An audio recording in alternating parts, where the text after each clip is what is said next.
Hello, lovely people, and we're up to episode 4 now. And I thought I would talk about the timings. So, in most recipes, it will say, it might take 10 minutes cooking time, but that doesn't factor in the getting to pressure and then releasing the pressure. But as I explained in the first episode, it's still overall a lot shorter despite that. So for achieving the pressure, I'd say it takes between 5-10 minutes.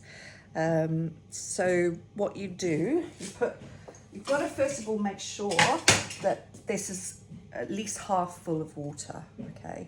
Or at the very, very least, a cup and a half of water. Make sure whatever you're cooking is submerged. And the other thing is, if the sauce is too thick, like a tomato sauce, you can risk it burning, scorching at the bottom. So just add a bit of fluid, so it's just a bit more liquidy, and then you'll be fine. So you put the lid on. I'll show you in another episode how to do that, because I need an overhead camera for that.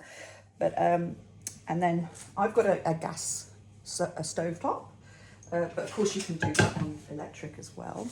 So I put it onto a medium heat, and yeah, like I say, 5-10 minutes, it'll suddenly make a noise where the steam escapes out this top valve.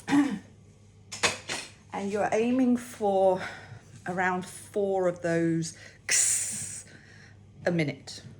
So you either adjust up or down with your temperature. But for me, it works every time if it's just on a medium, right in the middle. And once you've hit that 4 or 5, then you start your actual cooking time, okay?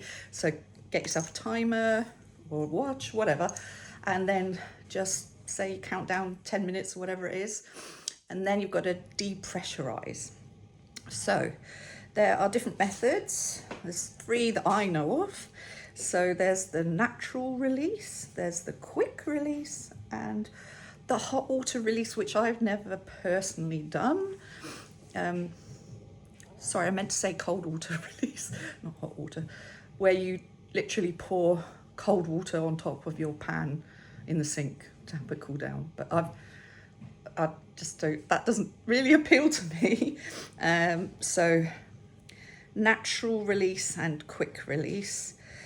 So natural is you just let it do its own thing.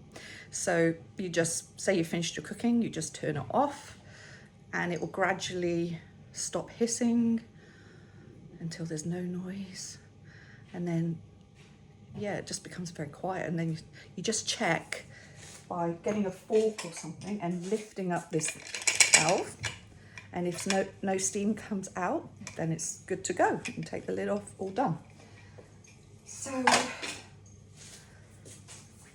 with the quick release, you get a fork and you just lift this up, so it will steam out much faster. So it depends. Most recipes will advise you one way or the other, and it's to do with whether you want it to carry on cooking a little bit. So the natural release, it does have residual heat, so it carries on cooking, but most recipes will factor that in. And it's to do with the texture as well of the finished product. Yeah, so just follow the recipe, because the temperatures do go above 100 degrees, so hence the steam. Yeah, that's about the timings. So I will catch you later. Bye.